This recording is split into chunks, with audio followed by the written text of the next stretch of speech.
কেমন বৃষ্টিপাত হবে, যে দক্ষিণবঙ্গ জুড়ে কীরকম কী বৃষ্টিপাতের সম্ভাবনা থাকবে 2রা জুলাইয়ের মধ্যে, আমরা সেই জিনিসটা একটু দেখে নিই। আজকে হলো 30শে জুন, দেখতে পাচ্ছেন আজকে কিন্তু ভারী বৃষ্টির সম্ভাবনা দেখা যাচ্ছে।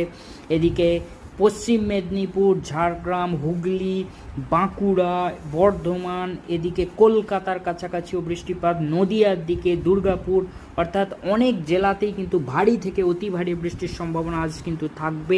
এদিকে সিউড়ির দিকে, এবং আমরা যদি এখানে একটু ট্র্যাকটা এগিয়ে দেখি, এবং রাতের দিকেও অল্প বিস্তর বৃষ্টিপাতের সম্ভাবনা এখানে দেখা যাচ্ছে বাঁকুড়া, পুরুলিয়ার দিকে, এদিকে হুগলি, এখানে আরামবাগের কাছাকাছি, বর্ধমান, এদিকে যে বলা চলে সিউড়ির কাছাকাছি, এখানে নলহাটির কাছাকাছি, চন্দননগর, কলকাতা, সমস্ত জায়গায় বৃষ্টিপাত একটা যে সম্ভাবনা রাতের দিকেও দেখা যাচ্ছে। এবং দেখতে পাচ্ছি আমরা 1 জুলাই, এবং সেখানে দেখা যাচ্ছে উপকূলের দিকে হলদিয়া, কোলাঘাটের কাছাকাছি, দিকে খড়গপুরের দিকেও এখানে বৃষ্টিপাত আমরা দেখতে পাচ্ছি, ভারী বৃষ্টি, কলকাতায় ভারী বৃষ্টি, চন্দননগর, এখানে হুগলির দিকে, এদিকে নদিয়ার দিকে ভারী বৃষ্টি, এছাড়াও বাঁকুড়া, বর্ধমান, সমস্ত জায়গায় কিন্তু আমরা ভালো রকম বৃষ্টিপাত এখানে দেখতে পাচ্ছি।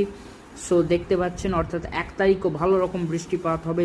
2 তারিখ অর্থাৎ 2রা জুলাই, 2 তারিখ এবং 2রা জুলাই আমরা এখানে দেখতে পাচ্ছি, এখানে হলো কলকাতার কাছাকাছি, চন্দননগরের কাছাকাছি ভারী থেকে অতি ভারী বৃষ্টিপাত আমরা কিন্তু দেখতে পাচ্ছি। এখানে দেখতে পাচ্ছেন এখানে নিউ টাউনের কাছাকাছি, ব্যারাকপুর, পানিহাটির কাছাকাছি, এদিকে আবার হাবড়ার দিকে ভারী বৃষ্টিপাত দেখাচ্ছে, এবং বাকি জেলাতে হুগলি, বর্ধমান, বাঁকুড়া, দুর্গাপুর ভারী বৃষ্টিপাত, এখানে খড়গপুরে দেখতে পাচ্ছি ভারী থেকে অতি ভারী বৃষ্টিপাত আমরা কিন্তু দেখতে পাচ্ছি।